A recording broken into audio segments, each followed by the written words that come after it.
नमस्कार प्रिय कन्या राशि वाले, आज आपको कर्म क्षेत्र से रिलेटेड एक बहुत ही महत्वपूर्ण और दिव्य ज्ञान की बात बताता हूँ। ये जो कर्म क्षेत्र होता है ना, जिससे प्रत्येक मनुष्य अपने कर्म को करता है, ये कुंडली का 10वां घर होता है। और कन्या राशि वाली ये जो 10वां घर होता है ना, आपका वह स्थान होता है जहाँ पे 3 नंबर लिखा होता है लग्न कुंडली या चंद्र कुंडली में। और ये 3 नंबर के स्वामी जो होते हैं ना, बुध होते हैं।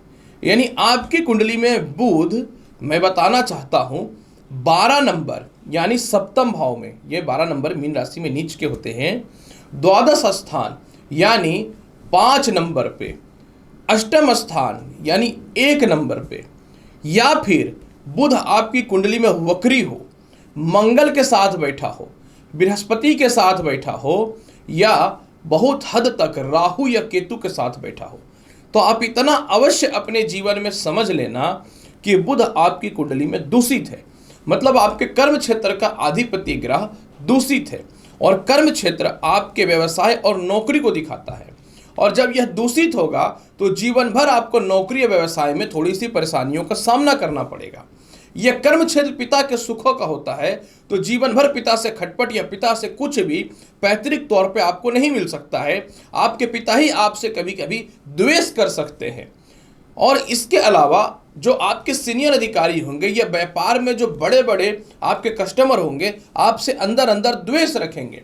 तो यह चीज आप समझ लेना कन्या राशि वाले, कि अगर आपकी कुंडली में बुध की स्थिति ऐसी है तो जिंदगी में अपने पिता पे, अपने कर्म क्षेत्र पे, अपने सीनियर अधिकारियों पे, या जिससे आपका जीवन भर व्यापार चल रहा है, इन पर कभी भी विश्वास मत करना। बस अपना काम करते रहना, और एक चीज हमेशा मन में बैठा के रखना कि कर्म क्षेत्र के मामले में आपका अपना कोई नहीं है, और नौकरी और व्यवसाय में हमेशा जो है किसी न तो किसी कारण से परेशानियां आते ही रहेंगी। इसलिए सिर्फ अपने स्वार्थ के लिए कर्म करना। अगर आप अपने स्वार्थ के लिए कर्म करोगे तो आपको कभी भी जीवन में परेशानियों का सामना नहीं करना पड़ेगा। नमस्कार प्रिय कन्या राशि वाले, 1 मई से लेकर के 31 मई का संपूर्ण भविष्य फल लेकर के मैं एस्ट्रोलॉजर रवि गुप्ता आप लोगों के समक्ष प्रस्तुत हो गया हूं। पूरा मई महीने का राशि फल मैं बताऊंगा, जिसमें आपके जीवन के प्रत्येक पहलू पर चर्चा करूंगा। वह संपत्ति हो, धन हो, दाम्पत्य जीवन हो, या फिर शिक्षा से रिलेटेड हो। ये जो वीडियो है तो चंद्र राशि पे आधारित, लेकिन अगर किसी को चंद्र राशि नहीं पता तो आप नाम राशि या लग्न के अनुसार इस वीडियो को देख सकते हैं।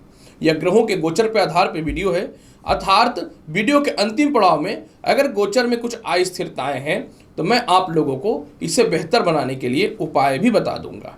तो चलिए कन्या राशि वाले, पूरे 31 दिनों में सबसे पहले हम लोग ये समझते हैं कि आपके कर्म क्षेत्र की स्थिति कैसी होने वाली है। देखिए कन्या राशि वाले, आपके कर्म क्षेत्र में 10 मई तक मंगल अवश्य विराजमान है। मंगल जो है मिथुन राशि में है, तो ये कर्म क्षेत्र के शत्रु कहला गए। अब यहाँ पे क्या होगा कि आपकी कुंडली में कर्म क्षेत्र पे ऐसे तो निश्चित तौर पे कंटिन्यू राहु की दृष्टि तो पड़ ही रही है, और मंगल वहां पे बैठे हुए हैं, तो अंगारक दोष की स्थिति हो गई। मतलब 10 मई तक आपके जीवन में थोड़ा सा स्ट्रगल हो सकता है। लेकिन एक बात समझिएगा, शुक्र जो है 2 मई से कर्म क्षेत्र में आ जाएंगे, और शुक्र आपकी कुंडली में भाग्य के मालिक होते हैं। लेकिन मंगल और शुक्र की युति थोड़ी ठीक नहीं होती है। अतः मैं ये बोलूंगा कि 10 मई तक नए नौकरी व्यवसाय के योग तो बेहतर मिलेंगे, लेकिन हड़बड़ा करके कोई नौकरी ज्वाइन नहीं कर लेना है। 10 मई तक व्यापार में भी थोड़ी सी सावधानी रखनी है, और 10 मई तक कोई भी कर्म क्षेत्र के मामले में बड़ा निर्णय मत लीजिएगा। जैसे ही मंगल कर्क राशि में जाएंगे तो शुक्र वहां पे अकेला हो जाएगा, और मिथुन राशि में शुक्र बहुत ही शुभ और लाभकारी फल देने वाले रहेंगे। अतः कन्या राशि वाले, जैसे ही शुक्र चतुर्थ कर्म क्षेत्र में मजबूत पोजीशन पाएंगे तो आपके जीवन में 10 मई के बाद नए नौकरी और व्यवसाय के योगों में प्रबलता देखने को मिलेगा। जिनको लगता था नौकरी व्यवसाय में कुछ तरक्की नहीं हो पाएगी, चिंता मत कीजिए। नए नौकरी व्यवसाय को लेकर के बेहतर तरक्की के अवसर दिखने चालू हो जाएंगे। लोगों का सहयोग मिलेगा, वो पिता हो, माता हो, या फिर सीनियर अधिकारी हो, या आपके बॉस भी क्यों ना हो। इसके अलावा आपके कर्म क्षेत्र में मैं बात करूं तो 10 मई के बाद नौकरी व्यवसाय को लेकर के बेहतर बदलाव के भी ऑप्शन दिखने चालू हो जाएंगे। और पदोन्नति प्रमोशन को लेकर के अगर परेशान हैं तो बस थोड़ा सा इंतजार कर लीजिएगा, क्योंकि 15 मई के बाद नौकरी में पदोन्नति प्रमोशन के बहुत ही बेहतर योग देखने को मिलेंगे कन्या राशि वाले। अगर कन्या राशि वाले मैं विदेश यात्रा की चर्चा करूं तो विदेश यात्रा का हाल कैसा रहेगा, तो आपकी कुंडली में विदेश यात्रा कारक ग्रह जो है वह होते तो शुक्र है, जो 2 मई से कर्म क्षेत्र में चले जाएंगे। लेकिन 15 मई से सूर्य आपकी कुंडली में भाग्य स्थान पर विराजमान हो जाएगा। द्वादश का भाग्य स्थान में विराजमान होना और द्वितीय स्थान के अधिपति का केंद्र में जाना, यह बहुत ही लाभकारी पोजीशन को दिखाता है। यानी आपकी कुंडली में 2 मई के बाद विदेश यात्रा का संजोग तो बनना प्रारंभ हो जाएगा, लेकिन इसमें प्रबलता देखने को मिलेगी जब सूर्य भाग्य स्थान पे आएंगे। यानी आपकी कुंडली में 15 मई के बाद विदेश यात्रा के योगों में प्रबलता देखने को मिलेंगी। या विदेश जाना चाहते हैं या वीजा या ग्रीन कार्ड से रिलेटेड कोई भी समस्या है तो उसका निपटारा आपकी कुंडली में 2 मई से प्रारंभ होगा, लेकिन 15 मई से इसमें बहुत ही जबरदस्त प्रबलता देखने को मिलेगा। मतलब आपको विदेश जाना है तो आप 15 मई तक का इंतजार कर लीजिए, इसके बाद जो है आप जाने के लिए तैयार हो जाइए।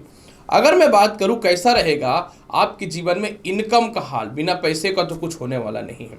कन्या राशि वाले, आपके आय कारक शुक्र जो है 2 मई से कर्म क्षेत्र में जाएंगे, केंद्र स्थान में जाएंगे। भाग्य का मालिक और धन का मालिक का केंद्र स्थान में जाना बहुत ही लाभकारी होता है। लेकिन 10 मई तक शुक्र के साथ मंगल भी विराजमान रहेंगे।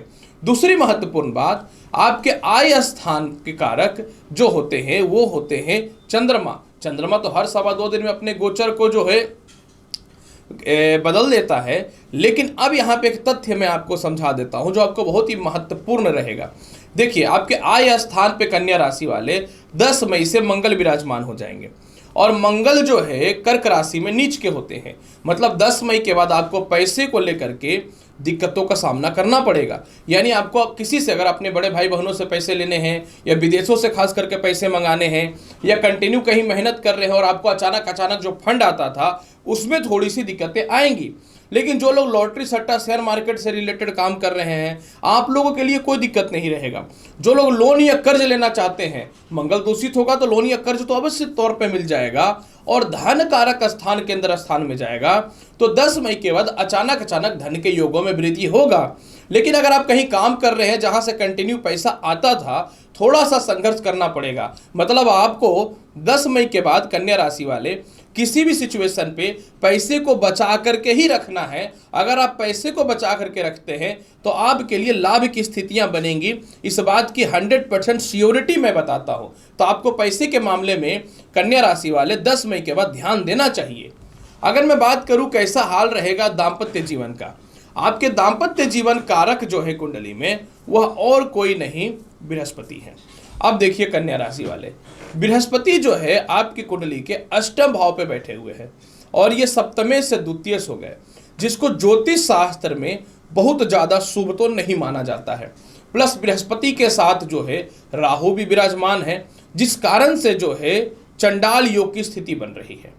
प्रिय कन्या राशि वाले, एक बात यहाँ पे है, आपके द्वितीय भाव के अधिपति शुक्र जो है वह 2 मई से कर्म क्षेत्र में यानी मिथुन राशि में जाएंगे। यानी 2 मई के बाद निश्चित तौर पे आपके विवाह के योग बहुत ही अच्छे बनेंगे। 2 मई के बाद आपके जीवन में खास करके लव लाइफ की स्थितियों में बहुत ही बेहतर सुधार होता हुआ दिखेगा और 2 मई से जो है आपके जीवन में बहुत हद तक जो है कन्या राशि वाले वैचारिक मतभेद या बहुत ज़्यादा आर्ग्यूमेंट जो होता था इसमें कहीं न तो कहीं कमियां देखने को मिलेंगी। लेकिन मैं आपको एक बात यह स्पष्ट तौर पे बताना चाहता हूं कन्या राशि वाले कि जिनका पहले से वैवाहिक जीवन में डिस्टर्बेंस था या अस्थिरताएं थी, सावधान रहिएगा। ससुराल पक्ष से इस महीने थोड़े मतभेद या अस्थिरताओं का योग देखने को मिलेगा, लेकिन यह समय 15 मई के बाद देखने को मिलेगा। यानी आपको ससुराल पक्ष से मतभेद वगैरह को लेकर के 15 मई तक थोड़ा सावधान रहना है और आर्ग्यूमेंट से किसी भी हाल में बचना है। इसके अलावा अगर मैं बात करूं कैसा रहेगा भूमि मकान वाहन संपत्ति का हाल, भूमि मकान वाहन संपत्ति कारक आपकी कुंडली में जो है वह और कोई नहीं देवगुरु बृहस्पति है, जो अष्टम भाव पे बैठे हुए हैं। हालांकि देखिए अष्टम भाव के बृहस्पति कारक निश्चित तौर पे होते हैं। 10 मई तक जो है आपके कुंडली में मंगल का चतुर्थ स्थान पे दृष्टि है। मतलब नया भूमि मकान वाहन से रिलेटेड 10 मई तक तो लाभ मिलने की संभावनाएं 100% बनेंगी, इसमें कोई शक नहीं है। लेकिन क्योंकि शुक्र जो है आपकी कुंडली में भाग्य के मालिक हैं, तो शुक्र जब 2 मई से कर्म क्षेत्र में जाएंगे तो हालांकि 2 मई से 10 मई तक मंगल और शुक्र की युति रहेगी, तो इस समय भूमि मकान वाहन का लाभ मिलेगा। लेकिन 10 मई के बाद शुक्र जब अकेला हो जाएगा तो चतुर्थ भाव को देखेगा, जहां बृहस्पति की राशि धनु से समगृह संबंध रखता है। अतः आपके जीवन में निश्चित तौर पर 10 मई के बाद भूमि मकान वाहन संपत्ति का विशेष लाभ मिलेगा। संपत्ति से रिलेटेड कोई विवाद था उस सॉल्व होगा, सामाजिक विवाद था वह सॉल्व होगा, माता से सुखों की प्राप्ति होगी, पिता से सुखों की प्राप्ति होगी, या इन लोगों से किसी प्रकार का संपत्ति विवाद था उसमें भी कमियां देखने को निश्चित तौर पे मिलेगा कन्या राशि वाले। अगर मैं बात करूं कैसा रहेगा आपके जीवन में शिक्षा और संतान का हाल, देखिए संतान कारक आपके कुंडली में कौन है? शनि। शनि वर्तमान समय में संतान से सुख के स्थान पर यानी कुंभ राशि में गोचर कर रहे हैं, जिसको ज्योतिष शास्त्र के अनुसार बहुत ज्यादा शुभ और लाभकारी माना जाता है। अतः कन्या राशि वाले आपकी कुंडली में शिक्षा और संतान की स्थिति निश्चित तौर पे 10 मई तक तो बेहतर रहेगी। 10 मई के बाद जब मंगल का सप्तम दृष्टि, जिसे सभी ग्रहों का पूर्ण दृष्टि बोला जाता है, यह और ज्यादा पावरफुल हो जाएगा। यानी आपके जीवन में कन्या राशि वाले 10 मई तक शिक्षा और संतान की स्थिति ठीक रहेगी। यानी अगर आप अपने संतान के भविष्य को लेकर परेशानियां चल रही हैं या संतान से मतभेद या अस्थिरताएं हैं, तो 10 मई तक सो रहेगा। 10 मई से जब मंगल की पूर्ण दृष्टि पंचम भाव पे पड़ जाएगा तो जिनको संतान कंसीव होने में दिक्कतें थी उनसे रिलेटेड समस्याएं दूर होंगी, जिनको संतान से मतभेद था वह ठीक होगा, कोई इंटरव्यू वगैरह का रिजल्ट आना है वह लाभकारी होगा। इसके अलावा जो है शिक्षा से रिलेटेड स्कॉलरशिप या लोन वगैरह लेना है उससे लाभ होगा। मन चाहे जगह पे कॉलेज में एडमिशन के चांसेस बनेंगे, और इसके अलावा जिनकी शिक्षाएं रुक गई थी वह भी पूर्ण होना प्रारंभ हो जाएगा कन्या राशि वाले। अगर मैं बात करूं स्वास्थ्य की स्थिति कैसी है, स्वास्थ्य कारक आपकी कुंडली में शनि है, निश्चित तौर पे बहुत अच्छा है। लेकिन 10 मई से कन्या राशि वाले गले से रिलेटेड, पैरों से रिलेटेड और पेट से रिलेटेड समस्याएं देखने को मिलेंगी। खास करके ब्लड इन्फेक्शन से रिलेटेड आपको थोड़ा सा बच करके रहना है, और पैरों में किसी प्रकार का कोई कष्ट ना हो जाए, इससे थोड़ा सावधानी आपको निश्चित तौर पे रखनी पड़ेगी। केस मुकदमा की स्थिति की अगर मैं बात करूं तो निश्चित तौर पे 15 मई तक कोई भी विवाद, केस मुकदमा या ससुराल पक्ष से मतभेद है या संपत्ति से रिलेटेड कोई भी विवाद चल रहा है तो आपको 15 मई तक निश्चित तौर पे इससे निपटारा होता हुआ दिखेगा, और साथ में जो है बहुत हद तक 15 मई तक आप इससे बाहर निकल जाएंगे। उपाय के तौर पे देखिए 10 मई के बाद कंटिन्यू मंगलवार के दिन हनुमान मंदिर में लड्डू चढ़ाए, क्योंकि मंगल नीच के हो रहे हैं, और ओम भोम भोमाय नमः मंत्र का 5 बजे के बाद यानी शाम में प्रत्येक दिन 44 बार जाप कर लीजिएगा। दूसरी महत्वपूर्ण बात, क्योंकि आपकी कुंडली में विवाह कारक ग्रह बृहस्पति चंडाल योग की स्थिति में है, तो प्रत्येक दिन भगवान विष्णु को या तो आप उनके चरणों में हल्दी या फिर जो है केसर या फिर जो है कोशिश कर सकते हैं लड्डू चढ़ाने का, तो आपके लिए बहुत ही बेनिफिट मिलेगा। आप पूरे महीने 5 बार गायत्री मंत्र का जाप अवश्य कीजिएगा। तो प्रिय कन्या राशि वाले, कैसा रहेगा पूरा का पूरा 31 दिनों का हाल मई महीने का, जिसकी संपूर्ण भविष्यवाणी मैंने आपके समक्ष कर दिया। उम्मीद करता हूं कि बताई गई जानकारी से पूर्ण रूप में संतुष्ट होंगे। चैनल पर नए हैं, लाइक करिए, शेयर करिए, सब्सक्राइब करिए। मिलता हूं अगली वीडियो में और महत्वपूर्ण और ज्ञानवर्धक जानकारी के साथ। तब तक के लिए नमस्कार, अच्छे से रहिए, धन्यवाद।